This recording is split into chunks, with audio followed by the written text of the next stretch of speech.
دینی بیانات، خوابوں کی تعبیر، اسلامی وظائف اور شرعی مسائل کے لیے مفتی حیدر معاویہ خیر پوری کے یوٹیوب چینل کو سبسکرائب کریں۔ ایک ساتھی نے سوال کیا ہے کہ اگر کوئی شخص گناہ کرتا ہے اور گناہ کرنے کے بعد اس کو گلٹی محسوس نہیں ہوتا، وہ اپنے گناہ پر نادم اور پشیمان نہیں ہوتا، نہیں وہ توبہ کرتا ہے، تو اس شخص کو کیا کرنا چاہیے؟ اس کے لیے کیا حل ہے کہ وہ اپنے گناہ پر وہ پشیمان ہو، اس کو گلٹی محسوس ہو اور وہ بعد میں جا کر وہ توبہ کرے؟ اس شخص کو کیا کرنا چاہیے؟ دیکھیں، ایک شخص اگر گناہ کو گناہ سمجھ کر کرتا ہے، سمجھتا ہے کہ بھئی یہ ہے تو گناہ، جو میں یہ کام کر رہا ہوں، جو فعل میں کر رہا ہوں یہ ہے تو گناہ، اس کو گناہ سمجھ کر کرتا ہے، تو اللہ کی ذات سے امید یہی ہے کہ اس شخص کو وہ توبہ کی توفیق مل جائے گی۔ ظاہری بات ہے، ایک شخص اگر مریض ہے، ٹھیک ہے، پیشنٹ ہے، تو وہ پیشنٹ ہے، جا کر اگر وہ اپنے آپ کو پیشنٹ سمجھتا ہے، مریض سمجھتا ہے، تبھی تو جا کر ڈاکٹر کے پاس جائے گا، طبیب کے پاس جائے گا، حکیم کے پاس جائے گا، دوائی لے گا اور ٹھیک ہوگا۔ لیکن اگر پیشنٹ ہے، مریض ہے اور اپنے آپ کو مریض نہیں سمجھتا، ٹھیک ہے، تو ظاہری بات وہ ڈاکٹر کے پاس بھی نہیں جائے گا، اپنا علاج معالجہ نہیں کرائے گا،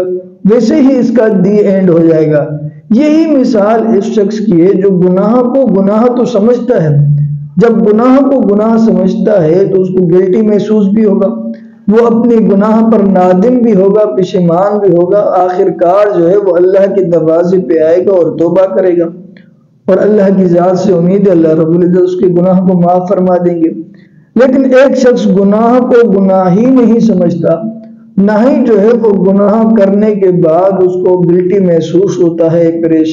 نہ ہی وہ پشیمان ہوتا ہے،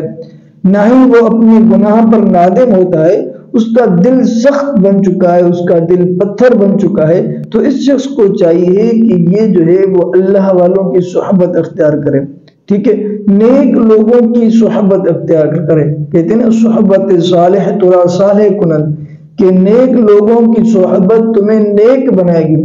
ٹھیک ہے، تو نیک لوگوں کی صحبت اختیار کرے۔ اور دوسرا یہ کہ وہ قرآن کریم کی تلاوت کرے۔ قرآن کریم کا نور ایسا ہے کہ جب دلوں پر پڑتا ہے، اس کی روشنی دلوں پر پڑتی ہے تو دل وہ نرم ہو جاتے ہیں، اور اس شخص کو چاہیے کہ کثرت سے اللہ کے رسول پر صلاۃ و سلام پڑھے، درود پاک پڑھے، تاکہ اس کا دل نرم ہو۔ اب بعض لوگ وہ فارن کنٹریز کے اندر رہتے ہیں، یورپین ممالک میں رہتے ہیں، امریکہ، برطانیہ، کینیڈا کے اندر رہتے ہیں، تو ان کی طرف سے سوال آتا ہے کہ حضرت ہمارے ہاں تو اللہ والوں کی مجلسیں بہت کم ملتی ہیں، ٹھیک ہے، تو ہم کہاں جائیں؟ ان کو چاہیے کہ وہ مساجد میں جائیں، اپنے ائمہ کے ساتھ بیٹھیں اور ان سے تعلقات بنائیں۔ لیکن یہ بھی اگر مشکل ہے تو آج کل سوشل میڈیا کا دور ہے، تو کسی نہ کسی عالم کو فالو کریں، ان کے بیانات کو سنیں۔ ظاہری بات ہے، جب آپ مسلسل اس کے بیانات کو سنیں گے اور ان کے واعظ و نصیحتوں کو سنیں گے تو انشاءاللہ آپ کا دل نرم ہوگا، اور اگر کوئی بات سمجھ میں نہ آئے تو اس عالم دین سے پوچھیں۔ جب رابطہ اور تعلق ہوگا تو ظاہری بات ہے باتیں چھڑیں گی،